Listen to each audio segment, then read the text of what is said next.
तर मागील वेळेस आपण मायक्रोस्कोपचे सेटिंग हँडलिंग कसं करावे हे पाहिलं होतं. आज आपण सायन्स लॅबमध्ये लागणारे किंवा केमिस्ट लॅब पण म्हणतो आपण, तिथे लागणारी ग्लासवेअर्सची थोडी बहुत जे अवेलेबल आहेत त्याची माहिती घेणार आहोत.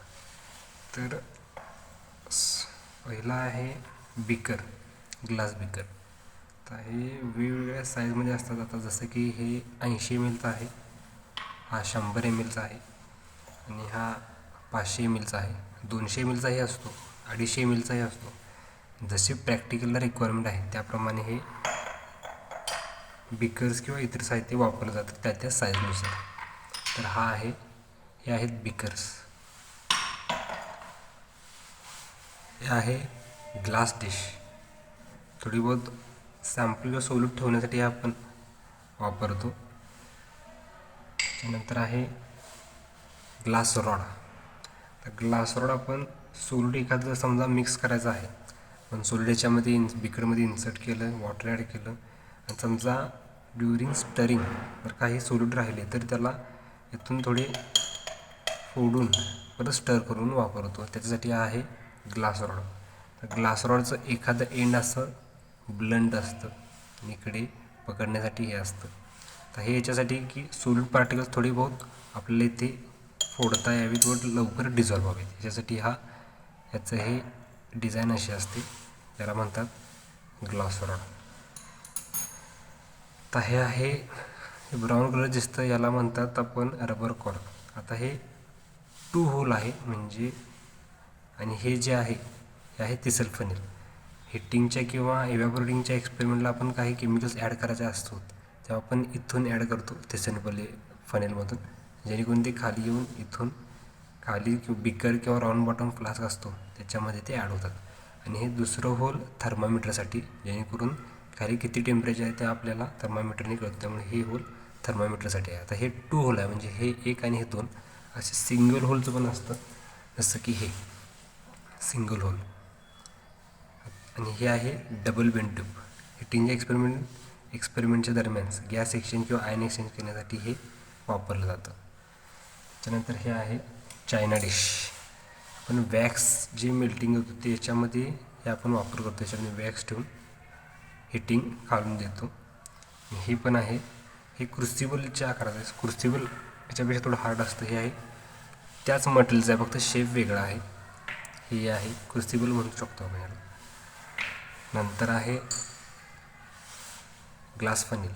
आता हे जेव्हा आपण फिल्ट्रेशन करतो तेव्हा फिल्टर पेपर इथे ॲड करून याच्यामध्ये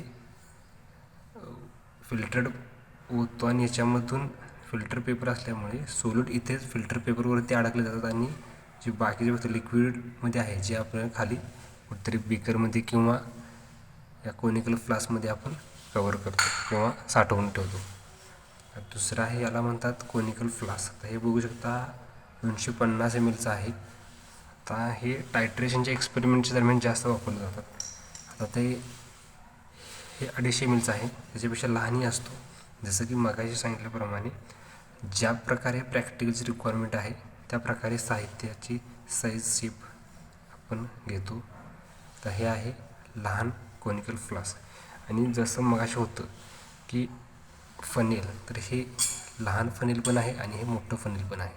जसं आपण लागतो प्रॅक्टिकल दरम्यान त्याप्रमाणे त्या साईजचा आपण हे वापर करून घेतो. ह्याच्या फनेलला आपण इथे ठेवू. आणि हे आहे मेजरिंग सिलेंडर.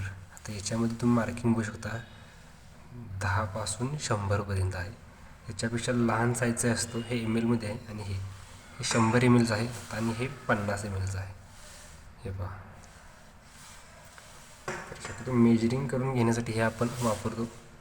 आणि सर्वांना माहीत असलेलं आहे,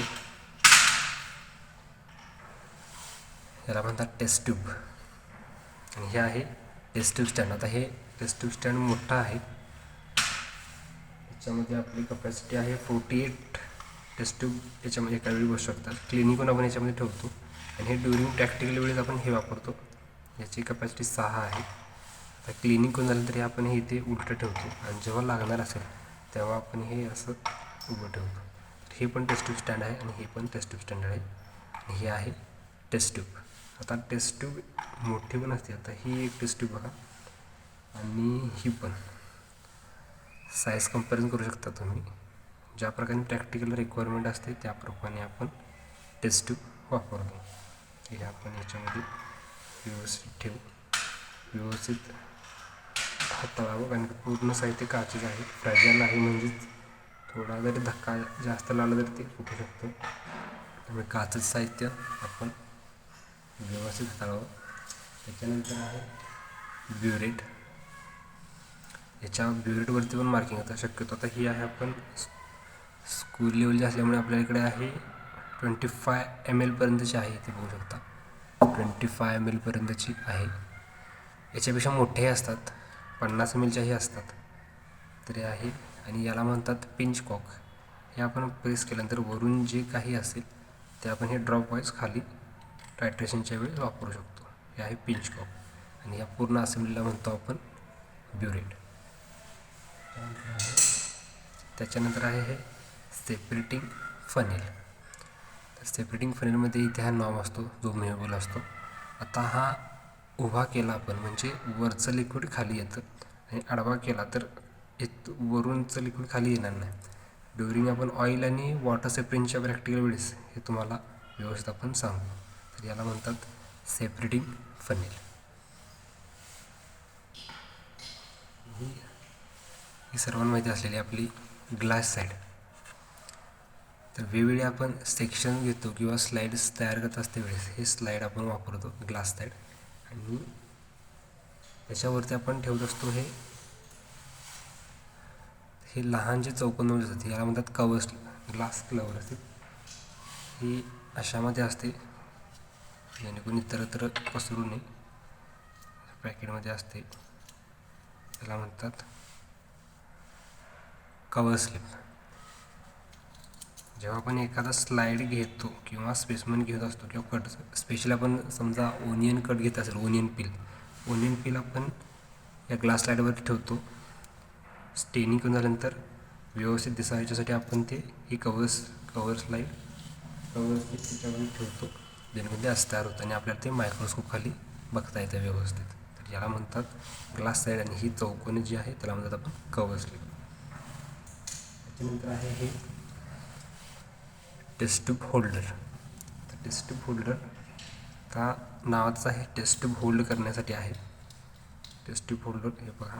आता हा मुव्हेबल असतो, इथे जे आहे ते मुव्हेबल असतात जेणेकरून हे कमी होतं आणि जसं तुम्ही लांब घेणार हे पूर्ण सुटतं तर जेणेकरून आपल्याला टेस्ट ट्यूब काढता येते. आता हे कशासाठी, समजा हे आपल्याला टेस्ट ट्यूब हीट करायची असेल बर्नरवरती तेव्हा आपण असं पकडून टेस्ट ट्यूब ही हीट करू शकतो, जेणेकरून आपल्याला रिझल्ट व्यवस्थित न भासता पाहता येईल. तर हा आहे टेस्ट ट्यूब होल्डर. त्याच्यानंतर पेअर ऑफ टंग, मराठी भाषेमध्ये चिमटा म्हणतात, पेअर ऑफ टंग. समजा जसं टेस्ट ट्यूब हीट करतो तसं आपण कधी चायना डिश पण हिटिंग करतो. वॅक्सचं प्रॅक्टिकल असतं त्यावेळेस हिटिंग ऑफ वॅक्स, स्टेटचं प्रॅक्टिकल असतं त्यावेळी हाताला भाजून आणि आपल्याला ओतण्यास सोपं जावं याच्यासाठी आपण हे वापरतो. असं ठेवलं असेल फिनिश कॉकने आपण हे करून एखाद्या ठिकाणी आपण न भाजता व्यवस्थित पोर करू शकतो आणि परत ठेवू शकतो. तर हे होतं आपल्याकडे अवेलेबल असणारं पूर्ण ग्लास बेस. एका व्हिडिओमध्ये हे करणं शक्य नाही, आपण दुसरा व्हिडिओही करणार आहोत जे पण बाकी जे साहित्य आहे तेही तुम्हाला त्याची माहिती मिळावी. धन्यवाद.